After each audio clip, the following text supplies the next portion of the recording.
causas, as consequências. Se eu não fizer nada, o que vai acontecer? Se for necessário, algumas perícias envolvem ensaios, orçamentos, uma perícia de orçamento. Então, e aí, a partir disso, eu preciso justificar com fundamento. O que é fundamentar? Não é em achismo, tem que ter norma, tem que ter os projetos, tem que estar fundamentado, porque se for uma perícia judicial, cada parte fala uma coisa. O perito, para ser isento, tem que se basear em documentação. E se você, eventualmente, não conseguir cumprir os requisitos, né, pautar dados, tem que mostrar por quê. Os peritos e assistentes técnicos, né, têm a competência para atuar aqueles profissionais do sistema, no caso, né, de perícias de engenharia, o sistema CREA-CONFER. E se for de arquitetura, né, então, de acordo com a norma, as etapas básicas de uma perícia. A vistoria, que é o exame do objeto, diagnóstico dos itens, então as fissuras, os problemas, se for uma briga de vizinho que faz invasão de lote do outro, tem que levantar as medidas, ver o que está acontecendo. Coletar informações. O perito pode, inclusive, entrevistar vizinhos, para tomar depoimentos, né, no sentido não judicial, né, pode constar no laudo que ele conversou com o vizinho falou que aquele outro mora ali há mais tempo, ou se for, por exemplo, uso campeão, também, esse tipo de informação é importante. Escolher um método e justificar por que está utilizando esse método, qualquer ocorrência que seja relevante para a perícia. Se for o caso, né, propor soluções, porque você pode ser contratado, não no judicial normalmente. No caso do condomínio, por exemplo, uma perícia de condomínio, você tem que propor soluções, né? Qual tipo de obra tem que ser feito para reverter o problema. Considerações finais, todo laudo tem que ter conclusão também. Então, nessa vistoria, o que é importante? Então, eu vou fazer uma perícia relativa a um imóvel. Eu tenho que caracterizar a região na qual esse imóvel tem inserido. Então, se eu vou fazer uma avaliação de imóveis, por exemplo, o preço do metro quadrado, ou de aluguel ou de venda, varia de acordo com a região em que esse imóvel se encontra. Se é na Zona Sul, se é na região metropolitana, eu tenho que descrever a localização desse imóvel com relação à cidade. Em seguida, né, eu tenho que caracterizar o imóvel e os seus elementos, que eu expliquei para vocês, os acessos, né, a facilidade de acesso, facilidade de deslocamento que há até esse imóvel, essa construção. O terreno, qual é a metragem desse terreno, a disposição dele, se for possível, né, numa planta do quarteirão. As benfeitorias, a gente chama de benfeitorias, né, por exemplo, as construções que estão presentes nesse terreno. Uma casa com 2 pavimentos, de padrão construtivo, médio ou alto. Então, isso tem que ser descrito. Os danos que existem, que possam existir, né? Se for uma questão envolvendo estabilidade, né, danos estruturais, isso tem que ser relatado. Qualquer documento adicional que seja importante, então, é muito importante certidão de matrícula, imóvel, projeto aprovado, se houver, que são documentos oficiais que embasam a perícia. Se for o caso de avaliação imobiliária, aí passe a avaliação. Então, o que é caracterizar a região? Uma caracterização física, né? Geografia mesmo. Relevo, solo, ocupação, se é uma região mais comercial ou residencial, pavimentada ou não, né? Porque às vezes você faz uma avaliação na zona rural, né? Isso é relevante. Melhoramentos públicos, como eu falei com vocês, as vias de acesso, se é uma região de fácil acesso com transporte público, se há metrô próximo da região. Transporte coletivo, né? Se há os serviços comunitários, rede de saúde, escolas públicas, cultura, lazer, segurança, tudo que, né, coleta de lixo seja relacionado aos serviços públicos que atendem a região. Nas regiões mais centrais, isso acaba sendo redundante, mas tem bairros, né, regiões que sofrem com a falta de alguns desses serviços, e isso impacta no valor comercial da natureza. O potencial de aproveitamento, então, por exemplo, né, principalmente os arquitetos sabem até mais essa questão, o coeficiente de aproveitamento do solo em Belo Horizonte sofreu modificações nos últimos anos. Então, isso vai impactar diretamente nas avaliações imobiliárias, na ocupação, no adensamento. Então, isso tem que ser descrito também se o tema do laudo for esse. Se houver uma preocupação ambiental na região, né, condomínios, por exemplo, em Nova Lima, existe um potencial máximo de aproveitamento dos lotes. Então, você compra um lote de 1.000 metros quadrados dentro de um condomínio, por exemplo, você só pode construir 30%. Construir ou mesmo, né, desmatar 30%. Então, isso é um fator que impacta no preço e também na descrição desse bem para o alvo. Restrições, né, legais, restrições, qualquer restrição física que esse imóvel possa ter. Então, a gente falou da caracterização da região. Agora, a caracterização do objeto, né, do imóvel propriamente dito. A localização dele, a identificação, o logrador, né, a rua que está, o número, os elementos de cadastro legais e fiscais, ou seja, a gente consulta isso, certidão de matrícula, guia de IPTU, de Belo Horizonte é bem completa em relação a isso. Aquilo que eu falei, né? Os equipamentos urbanos, a ocupação, a utilização. Então, por exemplo, o lote tem 360 metros quadrados e 500 metros quadrados de área construída. Então, são informações que têm que constar no laudo. O terreno. O relevo dele é importante, então faz diferença o terreno, a topografia dele, se é declive, aclive, se é mais plano, semiplano, principalmente para avaliação imobiliária. Também em outras situações, né, de se for, uma perícia que envolve lançamento de esgoto. Por exemplo, eu já fiz uma perícia que era uma briga de dois vizinhos. A vizinha da rua de trás, o caimento do lote era em direção à vizinha dos fundos.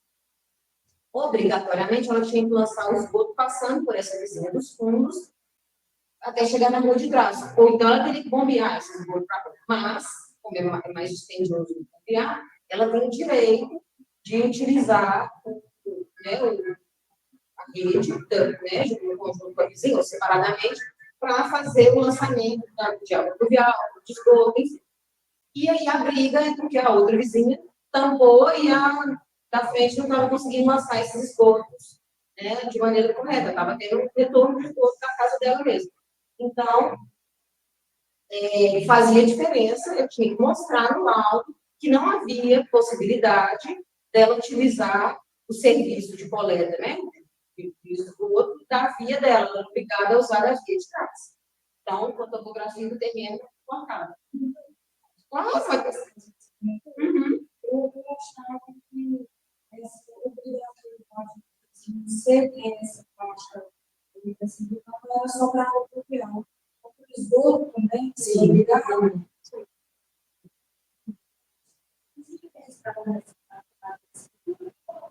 Em caso, pode ter, em caso não. As escrituras variam muito, eu pego a escritura completinha, eu pego a escritura que não tem nem a área, assim, às vezes. Infelizmente, não existe um padrão. Seria ideal, né? Até para quem for construir futuramente, não, né, escavar, é igual quando você faz gás, né, canalizado na rua, né, você tem que ter essa informação. O ideal é sim, mas eu nunca vi. Então, claro, pode ficar à vontade. Vamos falar ele parece muito parecido. Sobre alguma patologia. Na redação, mesmo que não peça explicitamente uma questão, eu tenho que apresentar uma solução ou não? Se não pedir explicitamente, não. Não, porque o laudo judicial normalmente não pede solução. Ele pede mais a origem do problema para levantar as responsabilidades. Então, esse terreno, a questão dos confrontantes, os vizinhos, a área, né, essencialmente tem que constar também a área. E aí vem as benfeitorias. Então, um termo que pode aparecer em prova. O que é benfeitoria? São as construções, instalações, equipamentos, tudo aquilo que você coloca no terreno. Então, as benfeitorias, né? Caracterizar essas benfeitorias é caracterizar as construções. Eu vou descrever quais pavimentos, a classificação dela, construção de padrão médio, baixo, tem até um nome específico de padrão. As fundações, o tipo, se for possível, né? Se tivesse informação. O tipo de fundação, estrutura mais fácil saber, né? De concreto, a vedação com verania, cobertura de que os acabamentos, quantificar sempre que for necessário a área construída. No caso, por exemplo, da guia de IPTU de Belo Horizonte, vem essa informação da área construída.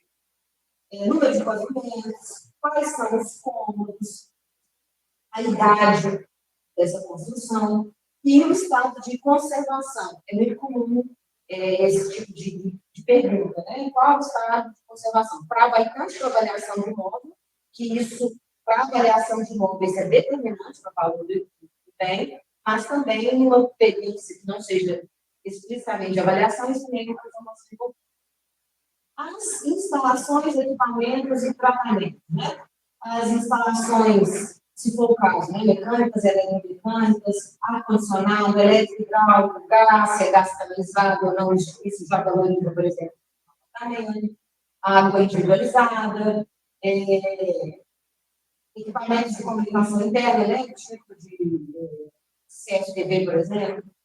Que mais? Tratamento acústico, né? Tratamento de alto padrão, tem, por exemplo. Então, numa perícia, por exemplo, de uso capião, é muito comum, é muita perícia, sim.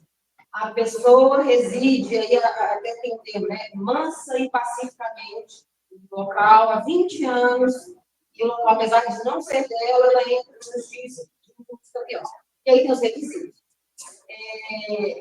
Se for o caso, né, de não conseguir, por exemplo, esse uso capião, mas ela solicita que a outra parte, que é a proprietária, reembolse pelos gastos que ela teve com obras e benfeitorias. Então, às vezes, ela foi morar naquele lote sem nenhuma construção, identificou uma casa ali, então ela pede reembolso por essas construções. Ou era uma casa com 2 quartos, ela fez mais um quarto, fez suíte, trocou o investimento. Então, é muito comum esse tipo de processo, e aí o juiz precisa de laudo para determinar como que era e o que a outra, né, a parte edificou no local. Quais são as benfeitorias? E aí, essas benfeitorias se dividem em necessárias, úteis e voluptuárias.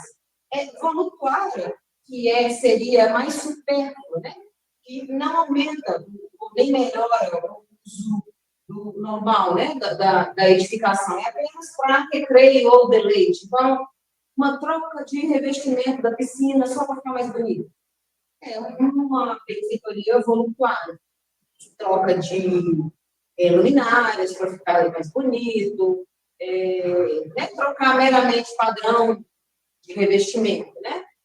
Uma benfeitoria necessária é aquela para conservar o bem, evitar a sua deterioração. Pintura, que a gente tem que fazer, revisão das esquadrias, né?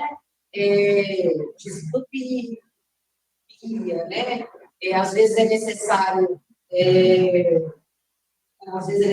sempre é necessário fazer uma pintura periódica para, né, garantir a proteção da parede, lidar com as folhas de madeira, a gente tem que estar sempre também cuidando dela. Enfim, então, essa benfeitoria é necessária. A benfeitoria útil, ela aumenta ou facilita o uso do bem. Então, eu posso, Por exemplo, eu tinha uma porta no banheiro de 60, eu passei para uma porta de 70, para melhorar o acesso de, né, no caso, se for cadeirante, não é de 70, para 90, por exemplo. Para o acesso de cadeirante, eu coloco uma rampa, barra, isso são benfeitorias que me facilitam, melhoram o uso do bem, melhoram o uso desse bem. Então, quando eu vou fazer um laudo, né, que envolve a caracterização das benfeitorias, eu tenho que definir que tipo de benfeitoria foi feita naquela construção. Então, pensando, né, nesse aspecto, no caso de um laudo judicial, esse laudo não é meramente um texto que eu vou entregar, né? Não são só as minhas visões. Essas visões, as partes tentam me direcionar por meio daquilo que a gente chama de quesitos. Então, no âmbito judicial, as partes apresentam perguntas, que a gente chama de quesitos, que depois do laudo eu tenho que responder. De certa forma, esses quesitos direcionam o meu trabalho. Eu sei, por meio desses quesitos, o que as partes esperam desse laudo pericial, se for no âmbito judicial. Né? Quesitos de pessoas conectadas. E aí, a apresentação desse laudo pericial. Eu vou estar trazendo na próxima aula um exemplo de um laudo meio pronto, só para vocês verem como fica ele. Então, a identificação do solicitante. Quem foi que pediu? Juiz da vara tal de Belo Horizonte. Esse, no caso da perícia judicial. Se for uma perícia particular, condomínio fulano de tal, localizado na rua tal, eu tenho que identificar quem que contratou o serviço de perícia. Os requisitos atendidos, né? Da norma, dentre os requisitos da norma, exigem quais eu atendi. Se for o caso de não ter conseguido atender, eu tenho que justificar por que não consta, por exemplo,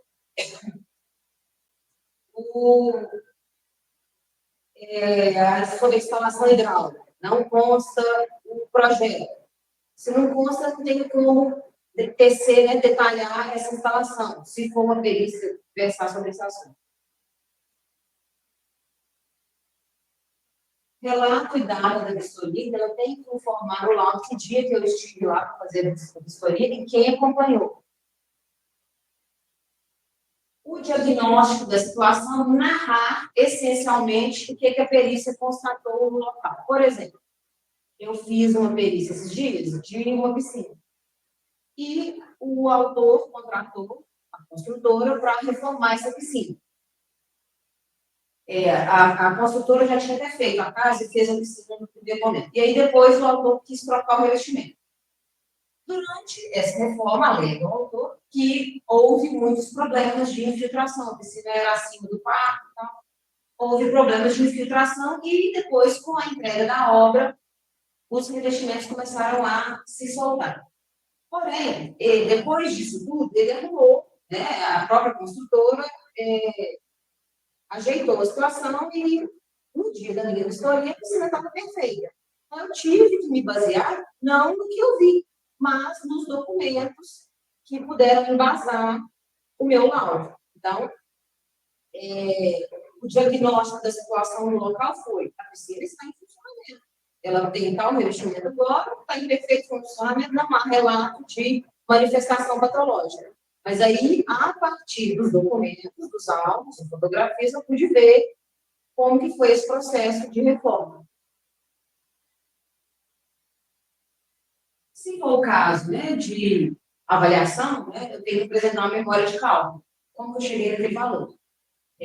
Se eu tiver que fazer ensaio também, né, às vezes é uma perícia que envolve fundação. Eu preciso fazer um ensaio minimamente que seja um SPT, para caracterizar aquele solo, para entender o que aconteceu. Então, se for feito ensaio, tem que constar toda a documentação que foi utilizada para embasar o laudo, os pressupostos e condições limitantes. Então, o que são condições limitantes? Aquilo que me impediu de ver ao vivo qual era a situação da obra, ou ao vivo qual era a situação do apartamento, que eu não pude entrar. Então, isso é uma condição limitante, tá?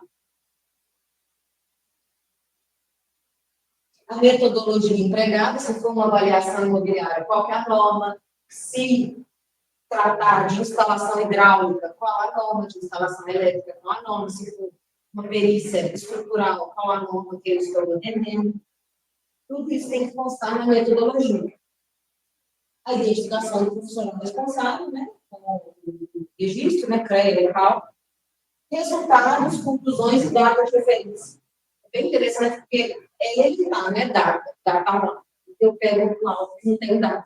A gente tem de tudo. Então, alguns dados são elementares. Então, é muito importante tratar quando você foi lá.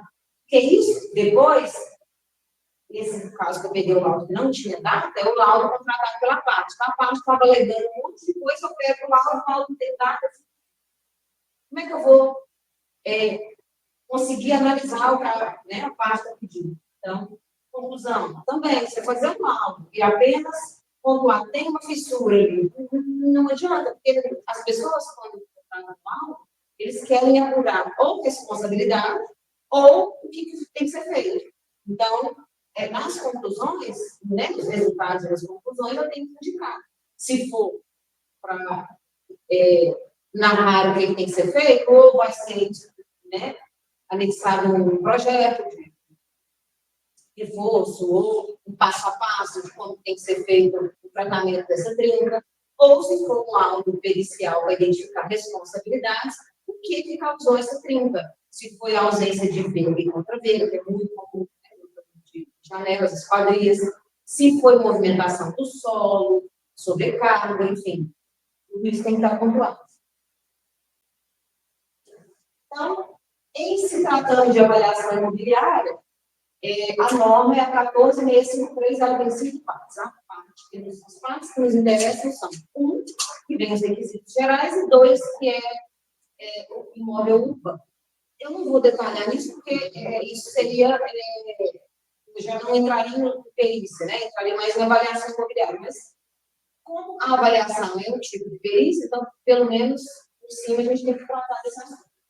Então, uma avaliação imobiliária, ela tem que ser caracterizada com a sua fundamentação e a sua precisão. Então, qual foi o aprofundamento desse trabalho? Qual que é a confiabilidade? Quantos elementos compuseram a minha amostra? Isso é a fundamentação. Pode ser 1, 2 ou 3. 3, sendo que 3 é o máximo, né? E a precisão, isso é estatística, o grau de certeza em nível de erro tolerável.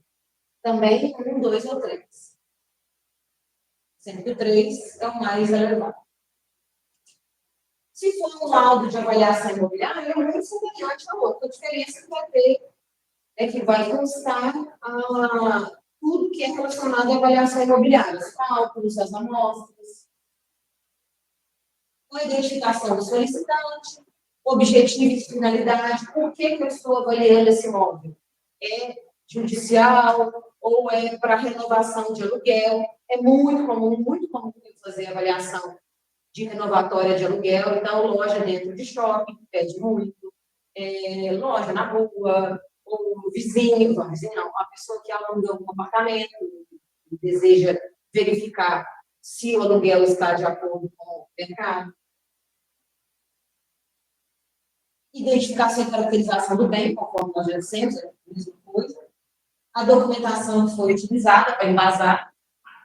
Pressupostos e condições limitantes, a mesma coisa. O que me impediu de entrar no imóvel, ou o que eu não tenho fotos desse imóvel. Hoje mesmo eu entreguei um laudo pericial que eu não tinha foto, não foi possível entrar. Então, era uma condição limitante.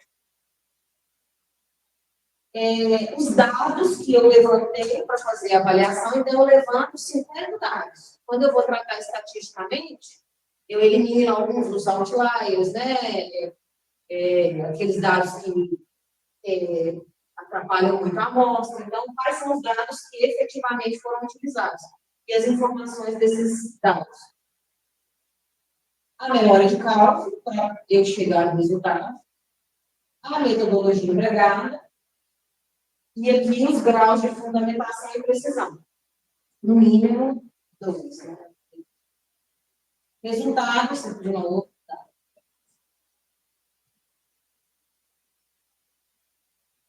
Qualificação completa, assinatura do responsável técnico, pela avaliação, localidade, outros requisitos das demais partes da norma, se for, por exemplo, uma avaliação rural, ou de maquinário, ou de potencial de empreendimento, também, como fazer positivo. Tá? Então, antes da gente passar para as questões de concurso, tem alguma dúvida? Esse exemplo da piscina que você deu, a piscina já está funcionando, e a gente basear em outras coisas. Eu queria saber o que é o ideal, por exemplo, a pessoa não é tipo assim, às vezes a pessoa não tem noção, mas o registro dela, para a piscina, ele não vai registrar, por exemplo, e eu não visão ter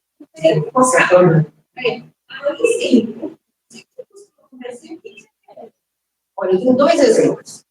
Esse da piscina e de um outro de um apartamento que eu não pude entrar porque a pessoa vendeu o apartamento. A pessoa, às vezes, ela chega aqui e tira foto dessa caixinha. Essa caixinha não tem significado nenhum, agora é só chegar. Né? Faz um vídeo da sala, e aí sim, tira uma foto, né? Eu tiro uma foto lá de longe, e aí depois vai aproximando aos poucos, eu consigo relacionar o local com o fato.